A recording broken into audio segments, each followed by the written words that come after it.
인천에서 발생한 전기차 화재, 이 사고의 여파가 굉장히 큽니다. 전기차 포비아라는 말까지 나올 정도로 많은 국민들이 불안해하고 있죠. 그러다 보니까 정부가 다음 달에 종합 대책을 내놓다고 밝혔는데 일단은 어제 우선적으로 전기차에 탑재된 배터리 정보, 그러니까 어느 브랜드의 배터리냐 이런 내용을 제작사가 자발적으로 공개해라 이런 권고의 입장을 내놨습니다. 그리고 이런 압박 속에서 지금까지 버티고 있던 벤츠 역시 배터리 제조사를 어제 공개했습니다. 그런데 이거 공개한다면 전기차의 안전성 문제 해결될 수 있을까요? 우선돼야 할 다른 대책은 뭐가 있을까요? 전문가와 함께 이야기 나눠보도록 하겠습니다. 한국전기자동차협회장 맡고 계시는 대림대학교 자동차학과의 김필수 교수님 전화로 연결하겠습니다. 교수님 나와 계십니까? 네, 안녕하세요. 네, 안녕하십니까 교수님.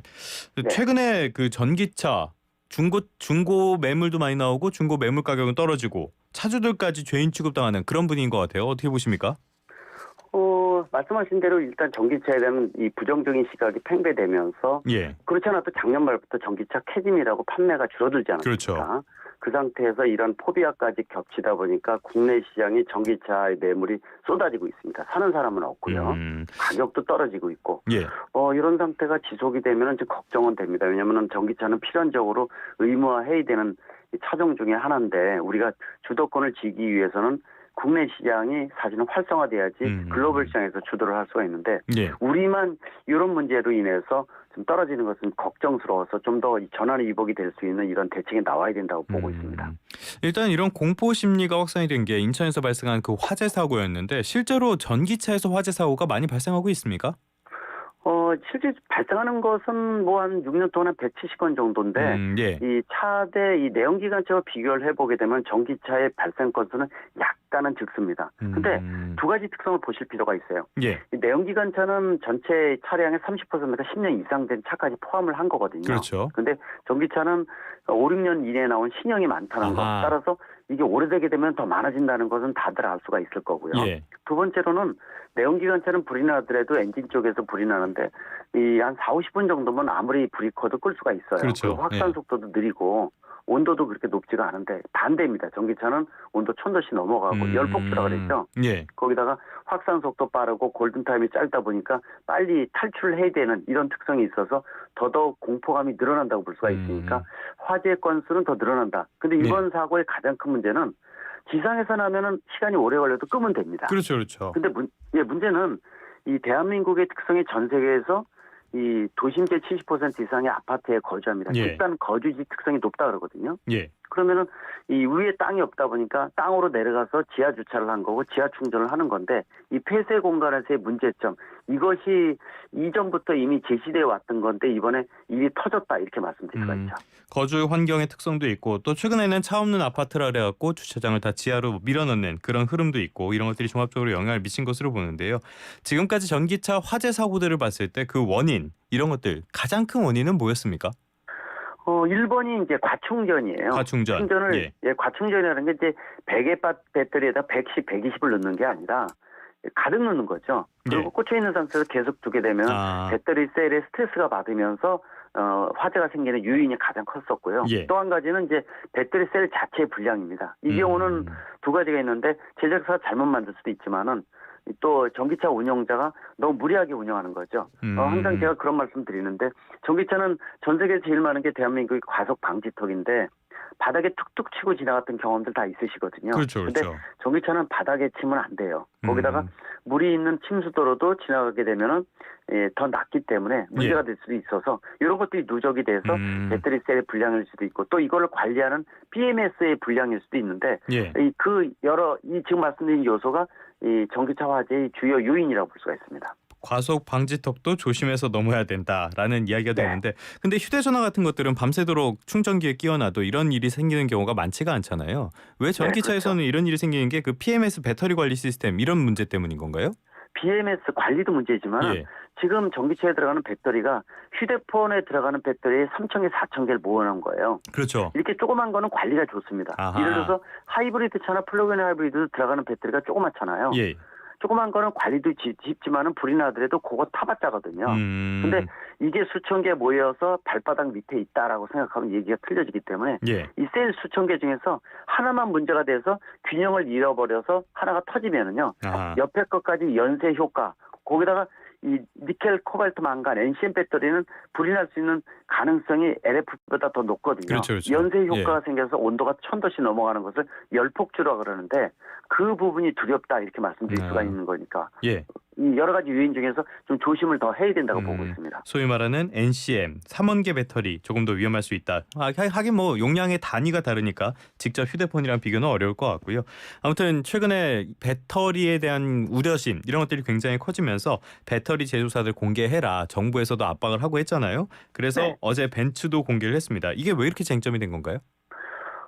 쟁점보다도 어떻게 보면은 이게 이제 전 세계에서 이 내부에 들어가는 부품을 공개하라는 나라가 없어요. 그래서 이게 정부가 의무화시킨 게 아니라 권고였지 않습니까? 이게 이제 통상 문제가 생길 수도 있고요. 물론 그런데 지금 유럽이나 미국 일부 주에서는 하고 있지 않습니까?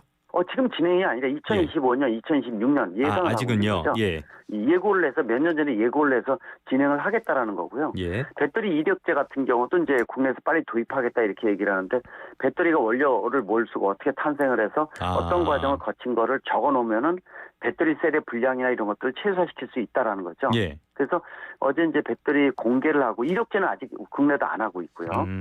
그런 부분들이 이제 중장기적인 측면에서는 이 전기차의 안전도를 높이는 데는 분명히 기여를 할 수가 있습니다. 알겠습니다. 그러면은 제조사 공개에 의미가 있다는 말씀이신 건데 그런데 이게 뭐 근본적인 대책이라고 보기는 어렵잖아요. 어렵죠. 왜냐? 지금 우리가 내연기관차도 엔진 변속기 안다고 그거 신경 안 쓰거든요. 그렇죠. 왜 그러냐면은 제조사를 믿는 거지. 마찬가지로 전기차 마찬가지입니다. 안에 들어가는 이 배터리 자체를 안다고 하더라도 소비자가 할 수 있는 방법이 아무것도 아니에요. 즉, 이 알려주면은 알 거리라는 측면 안 하는 것보다 낫다. 그리고 이 제조사가 좀 더 신경을 쓰겠다라는 측면이 강조돼서 선순환 효과를 생각을 할 수가 있지만은 지금 말씀드린 폐쇄 공간에서의 주차와 충전에 대한 문제가 가장 포비아를 일으키는 문제점이어서 해소를 해야 되는데 이 배터리를 안다고 하더라도 이거 자체가 도움을 주는 것은 분명히 한계가 있다. 간접적인 부분이지 직접적인 부분은 아니라고 말씀드릴 수가 있습니다. 알겠습니다. 그런데 이게 논란이 됐던 게 결국에는 이 벤츠라는 고급차 모델에서 중국의 파라시스라는 이름도 모를 만한 회사의 배터리가 들어갔다는 거. 이 부분이 논란이 된 거 아닙니까? 그렇다면 이게 그 부분도 좀 바로잡을 필요는 있는데요. 이 중국산, 한국산이라고 배터리가 어느 게 안전하다라는 거 없습니다. 그리고 증거도 없는데 막연하게 메이드 인 차이나 하면은 우리가 나쁘다고 생각을 하는데 중국이 우리보다 10년 먼저 시작을 했거든요. 전기차는. 그래서 그 부분에 대한 것들을 편가르기식으로 나오는 것은 별로 좋은 건 아니고요. 도리어 이 중국이 주로 쓰고 있는 LFP는 우리가 주로 쓰고 있는 NCM보다 화재 발생 빈도는 4분의 1, 5분의 1뿐이 안 됩니다. 실제로. 그래서 장단점이 서로 교차하기 때문에 지금 아직 아무것도 없는 상태에서 저거는 나쁘다라고 하는 부분들이 지금 문제점이 있기 때문에 왜냐? 이 회사마다 브랜드 이미지가 있기 때문에 배터리에 대한 거 아무거나 써서 나중에 문제가 되면 회사가 문 닫을 수도 있거든요. 그런 측면에서 보게 되면은 이 아무것도 없는 상태에서 지금은 폐쇄 공간에서의 주차와 충전에 대한 문제를 해결하는 방법을 찾아야 되는 거지. 이거 어느 나라 누구 걸 썼느냐에 대한 것들은 지금 현재로서는 그게 위험하다라는 것도 어떤 증거도 없고 그런 측면에서 왜냐? 우리 이 인천 쪽에 화재가 생기고 3일 후에 금산에서 생겼잖아요. 그 국산 배터리잖아요. 국산 배터리 불난 거 얘기 아무도 안 하지 않습니까, 지금? 반대된 입장이 될 수 있다는 거예요. 그래서 그 부분에 대한 것보다도 폐쇄 공간에서의 배터리의 화재를 어떻게 하면 최소화시키고 근본적인 문제를 해결하느냐가 주요 포인트라고 말씀드릴 수가 있습니다. 알겠습니다. 이 부분은 조금 정리를 하고 넘어가자면요. 배터리는 이 사업 자체는 우리가 먼저 시작을 해서 사업을 많이 키웠는데 중국이 후발주자였고요. 전기차는 확실히 중국이 선발주자고 우리가 뒤따라가는 그런 국면이라고 보시면 되겠고요. 그다음 배터리는 우리나라에서는 3원계 배터리 이걸 주로 쓰고 있는데 지금 문제가 되는 게 3원계 배터리이기도 하고 중국에서는 LFP 배터리라는 거 이쪽을 많이 쓰고 있다는 점 말씀을 드리도록 하겠습니다. 자, 다시 배터리로 돌아와서요. 그런데 이 시급한 대책 교수님께서 계속 말씀하신 것처럼 지하 공간에서의 전기차 충전 문제 그리고 과충전 이런 문제부터 해결해야 된다. 이런 입장을 계속 가지고 계시는 거죠?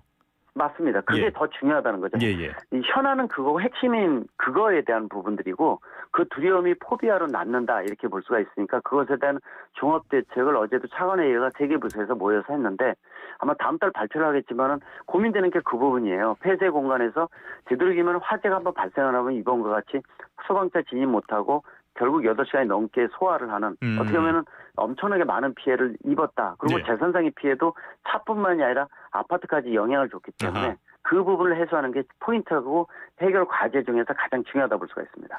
알겠습니다. 사실 저도 그 주변에 돌아다녀 보니까 차들이 다 길가에 서 있고 굉장히 주민분들이 힘들어하시는 게 보이더라고요. 그런데 이 계속 말씀하시는 것처럼 완충된 전기차, 이 과충전 이런 것들이 위험한 이유는 어떤 겁니까? 실질적으로 우리가 이제 독에다가 물을 집어넣어서 가득 채워야 되는데 예. 이거를 어느 정도 안전 마진이라고 해서 가득 채우지 말고 이 비율을 좀 남겨놓게 되면은 이 배터리 셀의 어떤 반응 속도도 느리고 화염 전이 속도라 그러거든요. 예. 그래서 열 폭주의 가능성을 급격히 낮출 수가 있고 이 관련된 보고서나 자료는 많습니다. 낮추면 낮출수록 안전이 훨씬 더 증가를 하거든요. 예. 그래서 이 며칠 전에도 이 해양수산부에서 내가 전기차 가지고 여행을 갈 때 이 카페리 같은 데다가 전기차를 올릴 때는 50% 예. 미만으로 하는 걸 권장을 했고 국제사회에서 전기차를 배로 나를 때 수천 대씩 나르는 거 보셨을 텐데 30% 미만을 권장을 하고 있어요. 예. 그래서 낮추면 낮출수록 좋은데 문제는 70, 80%를 낮추게 되면은 차주가 주행거리 짧아지고 제작사가 찬성을 안 하겠죠. 그렇겠죠. 그래서 작년 말에 이 환경부 산하의 협의회에서 여러 가지 전문가들 분야별 소방청 다 모여서 여러 가지 결론 낸 게 90% 정도. 그래서 지금 현재 차에는 97, 8%를 충전하고 있거든요. 예. 그래서 그거를 안전마진이 2%, 3%뿐이 없는데 90% 정도를 하면 차주나 제작사도 찬성을 해서 그렇게 결정을 하고 그렇게 진행은 중이었다 이렇게 볼 수가 있습니다. 알겠습니다. 이 충전 비율을 조금 낮추는 방안 좀 필요하다고 말씀을 해주셨고요. 그다음에 이게 말씀하신 대로 우리나라는 주거 환경이 대부분 아파트다 보니까 지하에서 이런 문제가 터질 가능성이 크잖아요. 그래서 이 부분에서도 굉장히 문제가 커질 수 있는데 지금 보도 같은 거 나온 걸 보면 환경부가 이제서야 이거를 조사하기 시작했다고 하잖아요. 그러면 관리 자체를 지상 지하 이걸 따로 구분해야 되는 거 아닙니까? 물론 제도적으로 틀리게 만들어야 돼요. 지하에 대한 두려움, 폐쇄 공간에서의 문제점이 크기 때문에 매뉴얼 자체가 지상하고 완전히 비교가 안 됩니다. 그래서 그 부분에 대한 거 지금 미흡한 부분들 충분히 더 보완을 해야 된다. 지금 충분히 말씀드릴 수가 있고요. 그래서 되도록 화재가 생겼을 때의 조치도 화재 생기면 안 되겠지만은 그 방법도 다양하게 좀 더 보강을 해서 융합적으로 소화를 빨리 시킬 수 있게끔 만드는 거. 그리고 근본적으로 화재가 발생하지 않게끔 그래서 요새 보면은 지하 공간의 매뉴얼이 점차 세부적으로 만들어지고 있는데 지하 2, 3층까지만 이제 그 이하로 내려가지 말아라. 주차나 충전에 대한 것들. 그다음에 뭐 요새 이 전기차 몇 대마다 격벽에 대한 설치 문제, 또 스프링클러를 좀 더 촘촘하게 만들어라. 또 가능한 한 소방차 같은 경우 우리나라 대형 소방차에서 중소형 경영 소방차 없지 않습니까? 뭐 이런 것까지도 충분히 고려를 해서 화재가 생겼을 때 빨리 진압할 수 있는 방법 찾는 거 중요하고요. 또 지하에서의 어떤 충전 효율이나 비율에 대한 것들도 좀 합리적으로 최종적으로 결정을 해야 되는데 요새 서울시부터 지자체에서 발표하지 않습니까? 그래서 그런 것들도 아마 이 다음 달 종합대책에 다 실려 있지 않을까라는 측면에서 지상과 지하를 완전히 나눠서 아마 이 제치가 나올 것으로 보고 있습니다. 알겠습니다. 지금 말씀해 주신 것처럼 지자체마다 우후죽순격으로 대책이 나오고 있고요. 그리고 많은 부처들도 이야기를 하고 있는데 정작 컨트롤 타워는 안 보이는 것 같아요. 이게 중구난방식 대응이다 이런 비판도 나오는데 교수님은 어떻게 보세요? 그 예전부터 제기됐던 분이에요.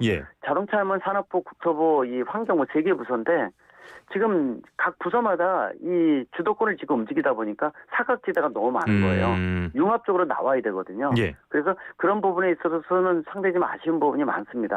항상 이번에 문제뿐만이 아니라 자동차 분야가 꼭 3개가 나눠져서 니꺼 내꺼 싸우는 거 저도 각 부서마다 회의 들어가지만은 사각지대가 너무 많고 이런 후유증들이 국민들이 모두 받을 수밖에 없거든요. 좀 더 효율화시켜야 된다는 것은 확실한 사실이고 전기차나 충전기에 대한 보급에 대한 초점은 환경부가 주관 부서입니다. 그래서 예전에 이게 주 부서가 싸우다 보니까 지금은 대통령실은 예전에 청와대였죠.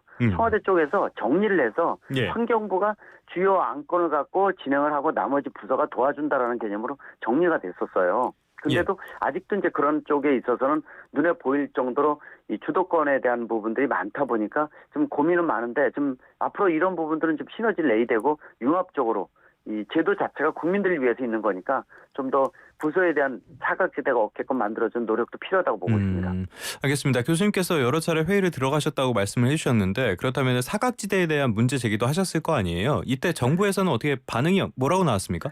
근데 그거를 하더라도 그때만 뭐 좀 더 융합적으로 하겠다라는 부분들이지 항상 존재를 합니다. 이게 수십 년 동안 반복이 돼 왔거든요. 예. 그러다 보니까 이번에 나와서 주요 안건을 보시겠지만 산업부에서는 뭐 전고체 배터리 같은 미래 배터리를 중점적으로 빨리 보급할 수 있게끔 노력하겠다. 그리고 국토부에서는 지금 아까 말씀하신 배터리를 어떤 거 쓰는지 공개를 하고 배터리 검사에 있어서 강화를 시키고 또 배터리 이력제라든지 이런 것들 초점을 맞추고 있고 환경물은 지금 아직 발표를 제대로 안 하고 있거든요. 예. 그래서 환경물은 뭐 충전주의라든지 보조금 제도 이런 거 태우겠다 등등 이런 것들이 역할 분담인데 한꺼번에 시너지가 안 돼 있고 그림을 보면은 어느 부서에서 요거를 발표하고 어느 부서가 주도한다라는 게 나오기 때문에 그런 사각지대가 존재를 한다는 거고 특히 폐쇄 공간에서의 충전과 주차가 문제점이라고 말씀드렸잖아요. 예. 이 부분을 해소할 수 있는 전체적으로 융합적인 게 한꺼번에 좀 나와야 되는 거기 때문에 다음 달 종합 발표를 한다 그러니까 그 부분에 대해서 좀 더 기대를 한다고 볼 수가 있고요.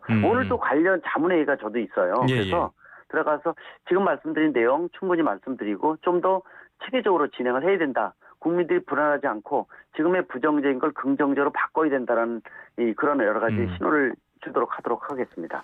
알겠습니다. 교수님께서 전고체 배터리를 언급해 주셨는데 전고체 배터리는 전해질을 고체로 바꿔서 안정성을 높이는 방법이긴 한데요. 아직까지 상용화는 되지 않은 제품입니다. 지금까지 김필수 대림대학교 자동차학과 교수님 모시고 전기차 이 포비아에 대한 이야기 나눠봤습니다. 교수님 오늘 말씀 고맙습니다. 네, 감사합니다.